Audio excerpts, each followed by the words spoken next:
Prosternés, nous voulons Bienvenue à l'émission La Voix de celui qui écrit dans le désert. Chers amis, chers frères et sœurs en Christ, soyez richement bénis un peu partout où vous êtes en train de nous écouter dans le puissant nom de Jésus-Christ de Nazareth. Je vous prie tous de baisser la tête. Nous allons prier pour vous aider. Prions. Père, dans le nom de Jésus, je te confie ta parole, Seigneur Jésus. Prends contrôle de la parole, bénis nos auditeurs. Permets-nous de bien comprendre, Seigneur, ce que nous voulons partager avec eux. Accorde-nous, Seigneur, les inspirations et les révélations. Garde-nous, Seigneur, dans ta pensée logique pour que quelqu'un soit béni ce matin à travers cette émission. Dans le puissant nom de notre Sauveur Jésus-Christ, nous avons ainsi prié. Amen. Chers amis, chers frères et sœurs, afin que Dieu vous bénisse, tel que vous êtes en train de constater, nous sommes à la fin aujourd'hui à notre grand thème, les aiguillons de la mort. Le lundi passé, nous avons expliqué, nous avons donné un peu de la lumière sur le royaume de Dieu. Nous vous avons fait comprendre que le ciel, il n'y a pas un monde bel comme le ciel. Nous avions dit que le ciel, il ne fait pas nuit, il ne fait pas jour, il n'y a pas la faim, il n'y a pas d'accident, il n'y a pas de souffrance, ni, comment je peux dire, la maladie là-bas. Alors, nous avions demandé à ceux qui ont la grâce de voyager dans des pays développés, de nous parler ou de nous expliquer un peu s'il y a un pays, il y a un royaume dans lequel il ne fait pas nuit et il ne fait pas jour, il n'y a pas paix, etc. là-bas. Et nous avons aussi expliqué que pour avoir la grâce d'entrer dans ce pays-là, il te faut seulement de donner ta vie à Jésus parce que c'est en lui Dieu a mis toute grâce, toute capacité, toute force de pouvoir vivre pour être éligible dans ce royaume-là et se trouve. Lorsque vous donnez votre vie à Jésus, vous avez la facilité de faire une marche de la repentance et de la nouvelle naissance. Alors, nous avions expliqué que ceux qui sont éligibles à ce royaume, et là où il ne fait pas nuit, on ne peut pas la disette, on ne peut pas la faim, etc. Il te faut vraiment convertir tes volontés à la volonté céleste. Aujourd'hui, nous allons aborder notre deuxième point, toujours dans le cadre d'après la mort ou après le jugement, ce qui va se passer. Parce que nous avions expliqué que le jugement de Dieu n'est pas d'autre chose que tu vas répondre à tes actes, ce que tu as fait dans ce monde. Le temps, le souffle, la gloire, l'honneur, la capacité, les connaissances, les diplômes, tout ce que Dieu t'a donné, tu vas répondre de ce que tu as utilisé ces choses pour faire, de ce que tu as fait avec ces choses.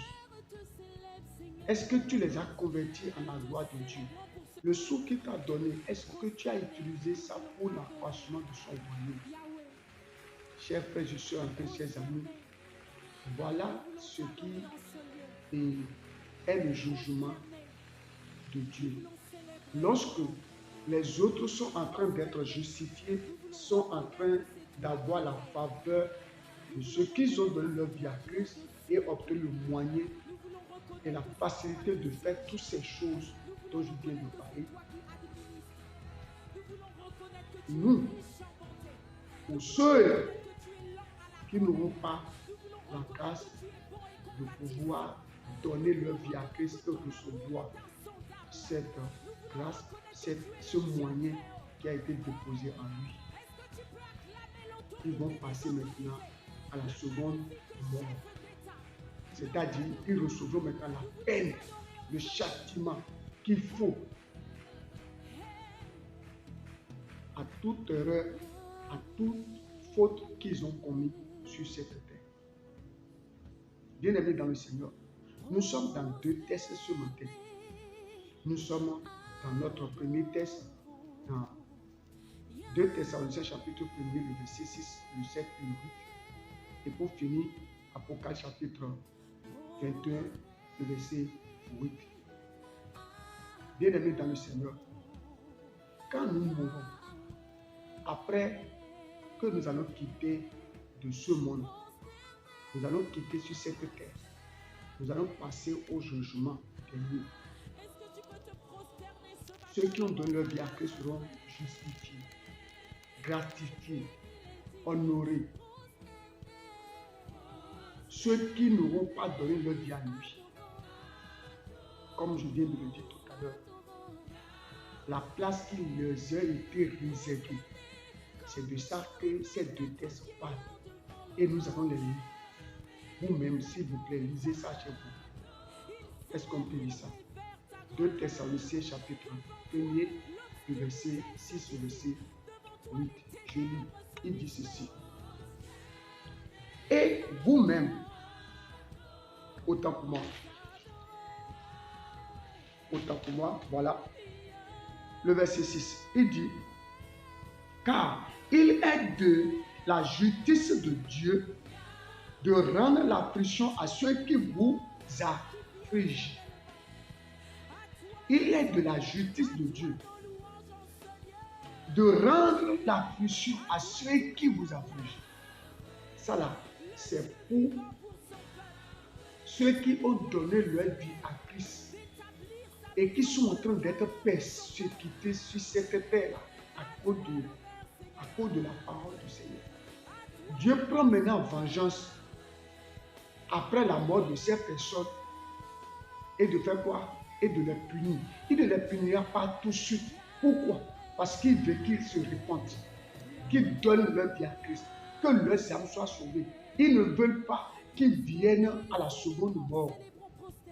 Il a réservé un châtiment pour eux après leur mort. Le verset 7, il va dire ceci. Et de vous donner à vous qui étaient affligés de repos avec nous. Un repos a été réservé pour ceux-là aujourd'hui qui souffrent à cause de l'évangile. Toi qui m'écoutes maintenant, une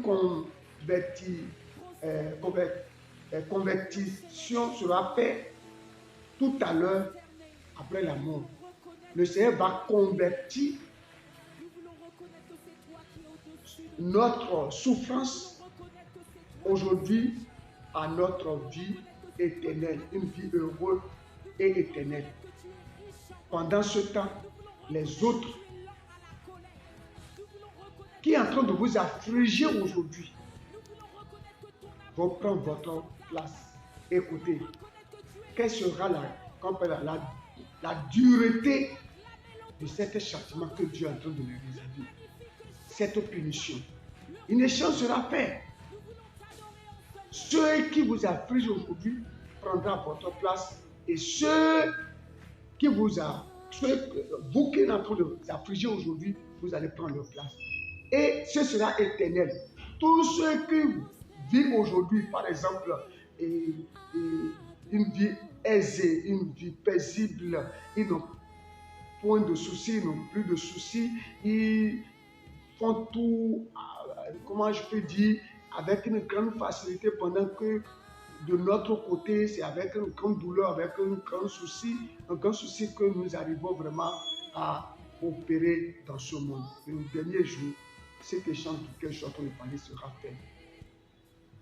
Pour eux, en ce moment, sera éternel. Mais pour vous aura fin. Pour vous prendra fin. Ce n'est pas après la mort, mais avant la mort et après la mort. Bien-aimés dans le Seigneur.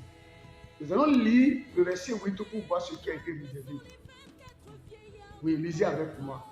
À ceux-là qui ne sont pas en train de croire à l'évangile, qui ne croient pas aujourd'hui qu'il y a l'enfer, lisez avec moi le verset 8. Il va dire ceci. Au milieu d'une flamme de feu, pour punir, au milieu d'une flamme de feu, pour punir qui? Pour punir ceux qui ne connaissent pas Dieu et ceux qui n'obéissent pas à l'évangile de notre Seigneur Jésus. Il ne peut pas obéir parce que la grâce qui a été donnée au Sauveur Jésus, à l'humanité, qui vont croire en lui, ils n'ont pas obtenu ça, ils n'ont pas reçu. Ça ne les a pas été donné. Bien-aimés dans le Seigneur, une punition a été réservée à ceux qui ne croient pas à l'évangile. Crois ce matin à l'évangile que nous sommes en train de partager avec toi. Si le monde existe, c'est par la grâce de quelqu'un. Et celui-là a inspiré certaines personnes à nous expliquer qu'après la mort, comment les choses vont se passer. Chers amis, chers frères et sœurs en Christ, je vous prie de lire avec moi Apocalypse chapitre 21 là, le verset 8. Ça là nous a donné beaucoup plus de lumière, de la clarification.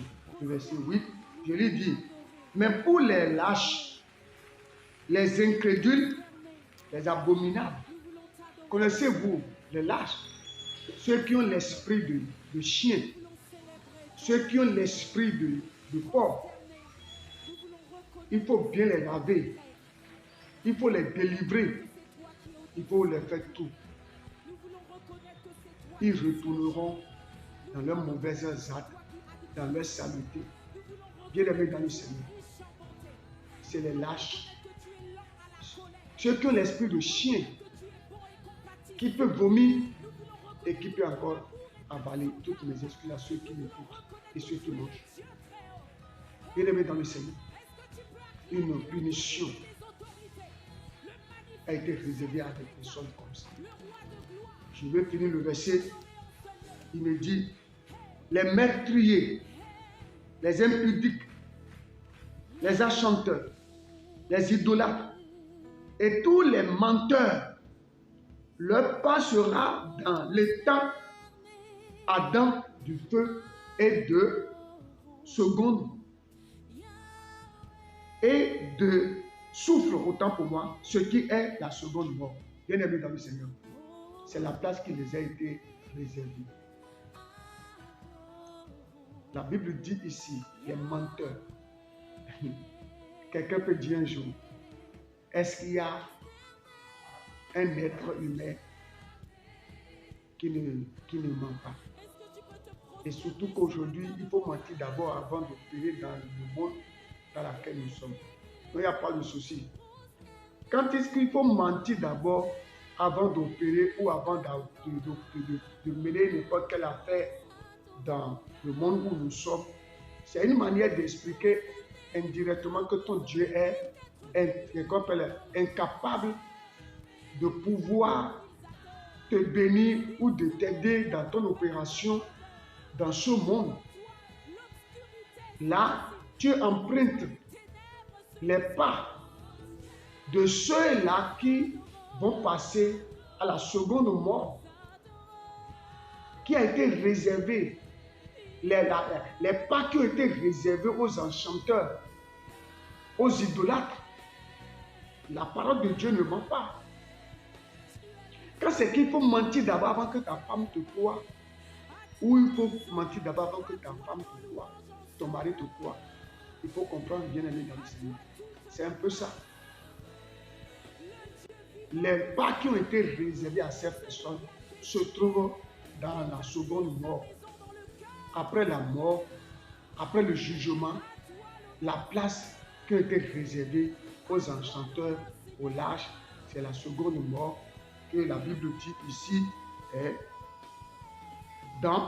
sera dans les temps ardents de feu et de souffle, ce qui sera leur seconde mort. Après la mort ici, il y a encore une autre mort, qui sera un mort, et une mort du moins ça, une mort éternelle, qui sera une mort éternelle. C'est-à-dire, quand ils rentrent dans cette souffrance, ils ne finiront jamais cette souffrance. Par contre, toi qui écoutes moi, Toi qui m'écoutes maintenant, toi qui marches suivant la volonté de Dieu aujourd'hui, tes souffrances prendront fin. Le Seigneur va te visiter. Le Seigneur va te surprendre agréablement. Le Seigneur va donner gloire à ton nom dans ta vie. Chers frères, je suis en Christ. Où vous êtes maintenant, c'est le moment de vous accrocher plus à Dieu.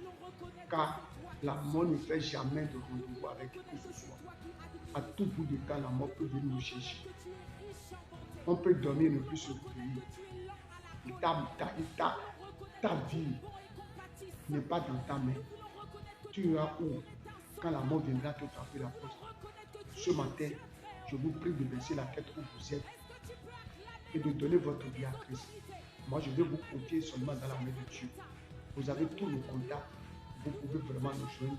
Nous allons vous aider par la grâce de Dieu et le Seigneur fera beaucoup d'autres choses dans votre vie. Est-ce qu'on peut prier? Éternel Dieu de grâce, je te confie ton peuple, ton cher peuple. Prends contrôle à partir de ce matin qui sont en train de commencer une nouvelle semaine qui va les conduire à la fin de ce 4e mois. Seigneur, ne les abandonne pas à 6 lettres. Seigneur, bénis tous les actes de la semaine, tout ce que leur main touchera. Éloigne d'eux, Seigneur, tout plan d'ennemi. Rends, Seigneur, fructueuses les œuvres de leurs mains. Bénis leur aller et bénis leur retour. Surveille, Seigneur, leur aller et surveille leur retour. Permets à ce que, Seigneur, que cette parole, Seigneur, les permet de recevoir une transformation radicale mentale et psychologique pour qu'ils soient capables de convertir, Seigneur, toute grâce que tu les as accordée en ta gloire, en ton royaume, en profit de ton royaume, pour la seule gloire de ton Seigneur. Au nom puissant de Christ Jésus, notre Sauveur, nous avons prié. Shalom à tous et très bonne nuit de suivre la vie de chacun. Adorer Yahweh.